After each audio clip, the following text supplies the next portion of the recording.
Abua budget और मैया सम्मान योजना को लेकर सीएम हेमंत सोरेन ने बड़ी घोषणा कर दी है और मुख्यमंत्री की इस घोषणा को पूरे झारखंड वासियों को जरूर सुननी चाहिए। नमस्कार, मैं प्रिंस कुमार सिंह, आप देख रहे हैं पॉजिटिव टॉक्स। अगर अभी तक आपने चैनल को सब्सक्राइब नहीं किया है तो खबरों से अपडेट रहने के लिए कृपया चैनल को सब्सक्राइब कर लीजिए, और जो लोग ऑलरेडी कर चुके हैं तमाम लोगों को हृदय धन्यवाद। अब वापस आते हैं अपनी खबर पर, और जरा आप वीडियो देखिए। अपने बेहतर भविष्य की तलाश करने का प्रयास करते हैं, तो इस तरीके से एक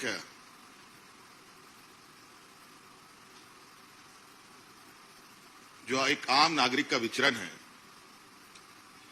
ये विचरण अनवरत ये एक साइकिल है जो चलेगा। तो हमें भी अपने अर्थव्यवस्था को उस तरीके से ही चलाना पड़ेगा जिसके माध्यम से हम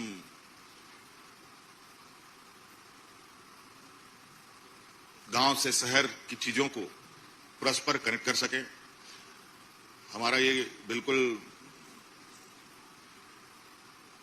अस्पष्ट थोड़ा सा चीजों पर हमारे राज्य की जो यहाँ की भावनाएं, यहाँ की जो संस्कृति है, यहाँ के जो लोगों का रहन सहन, लोगों का तरीके हैं, उनके अनुरूप उनको हम कैसे सहायता हम लोग कर पाए।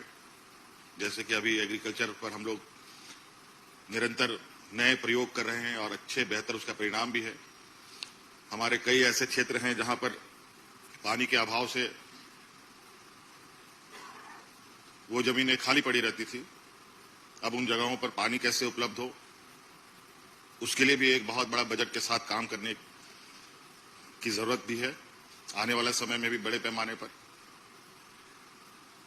क्योंकि जो एक प्राकृतिक संसाधन है वो हमारे पास लगभग प्रचुर मात्रा में है। हमारे पास बड़े बड़े वाटर रिजर्वायर हैं, लेकिन उन वाटर रिजर्वायर का हम अच्छे बेहतर प्रयोग नहीं कर पाते हैं, उनको हम गांव तक नहीं पहुंचा पाते हैं, उनको हम अपने किसानों तक नहीं पहुंचा पाते। जमीनें हैं जिसमें हम कई बार खेती कर सकते हैं, लेकिन कई जगहों पर संसाधन के अभाव में हम लोग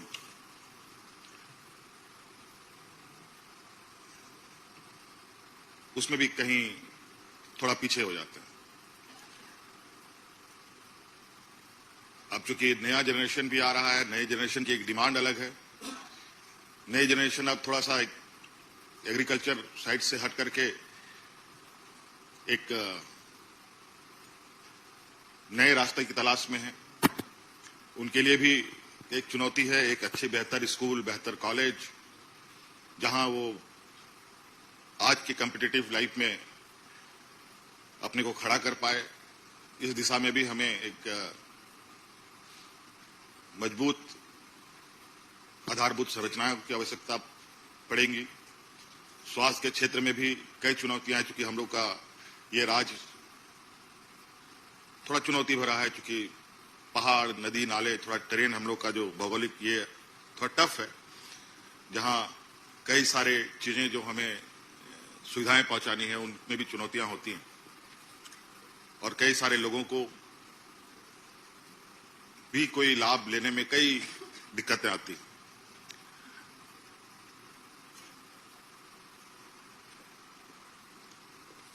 मुझे लगता है कि आज ये समय है, एक बेहतर समय है, जहां राज्य के लिए एक मजबूत और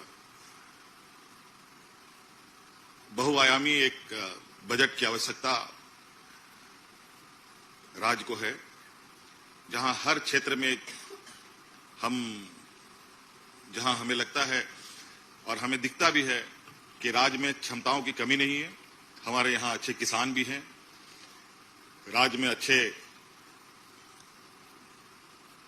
छोटे मझोले उद्यमी भी हैं, राज्य में अच्छे हमारे खेल के क्षेत्र में भी अच्छे नौजवानों का मौजूदगी है। पर्यटन के क्षेत्र में भी हम बहुत बेहतर स्थिति में अपने को खड़ा कर सकते हैं,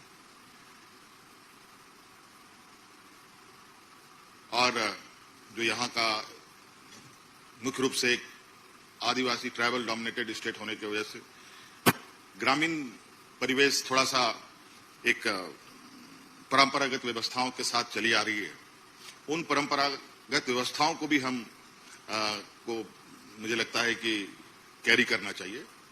उनके लिए भी, क्योंकि मैं कई चीजें देखता हूं, बहुत हमारे राज्य में जो हमारे पास क्षमताएं हैं, जैसे एग्रीकल्चर प्रोडक्ट में अगर हम कहें कि लाह का उत्पादन, देश का हम लोग पहला राज्य है जो सबसे अधिक लाह उत्पादन करते हैं, लेकिन उसका वैल्यू एडिशन नहीं कर पाते। हम तसर सिल्क का जो कोकून है वो हम देश में सबसे अधिक उत्पाद करते हैं, लेकिन उसका हम बेहतर उपयोग नहीं कर पाते। तो इन सब चीजों पर भी हम आज एक अच्छे स्थान पर जा सकते हैं।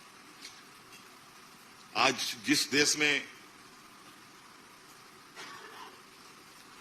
कोकून होता ही नहीं हो, तसर बनता ही नहीं हो, लेकिन वहां सिल्क के नाम पर आज दुनिया में सबसे नंबर 1 देशों में वो गिनती में आते हैं।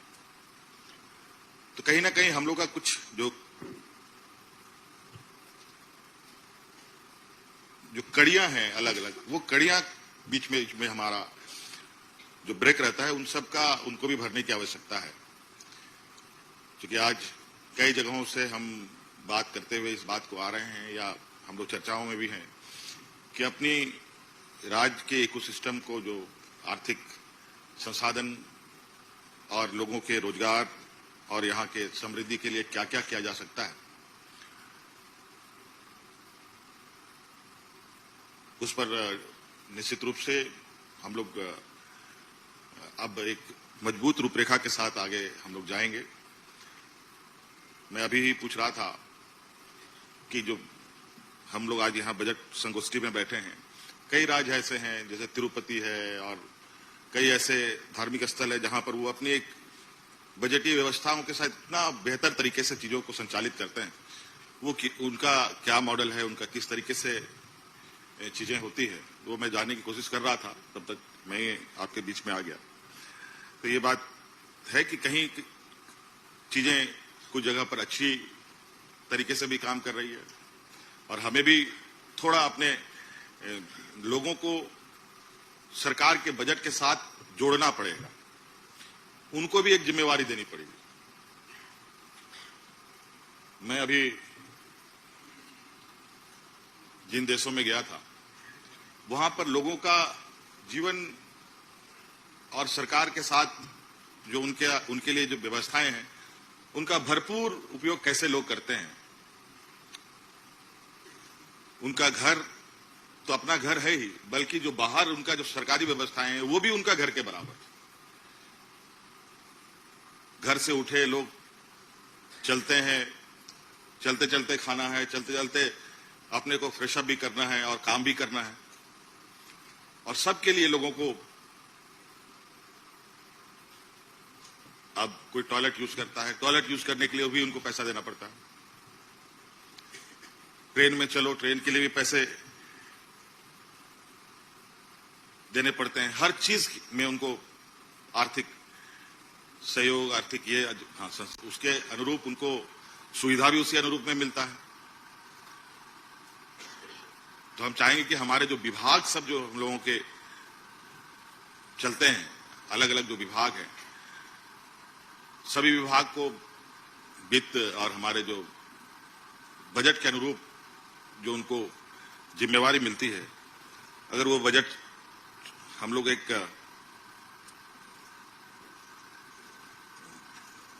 बेहतर और आम लोगों के सपोर्ट में ज्यादा से ज्यादा हम लोग डाल पाएं, वो हम लोग के लिए बहुत अच्छा होगा। और एक जो हमारा बजट है, निश्चित रूप से सभी लोगों की आशाएं और उम्मीदें बड़ी होती हैं। हाँ, ये बात जरूर है कि अभी हम लोग कई चीजों में थोड़ा इसलिए है कि नया राज्य बना है, हमारे पास वर्कफोर्स भी बहुत उतना नहीं हम डेवलप कर पाए हैं जहां हम अपना हैंड्स को खड़ा कर पाए। वो भी धीरे धीरे हम लोग, अगर हम देखेंगे कि हमारे वित्त विभाग जो संसाधन एकत्रित करने वाला विभाग है, उनमें भी कई पदाधिकारियों की कमी है, उन सबको भी हमें जल्द से जल्द हम लोग उसको भरने का काम करें ताकि हम लोग के सभी कोने से हमें सहायता और सहयोग मिल सके।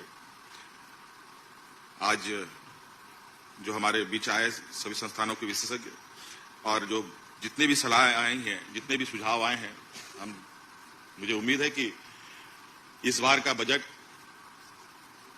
हर बार तो प्रयास हम लोगों ने किया है, लेकिन इस बार एक मजबूत बजट के साथ हम लोग 2026 के साल को आगे बढ़ाएंगे। अब आपकी क्या प्रतिक्रिया है? अपनी प्रतिक्रिया जरूर दीजिएगा। जुड़े रहे हमारे साथ। जय हिंद, जय भारत।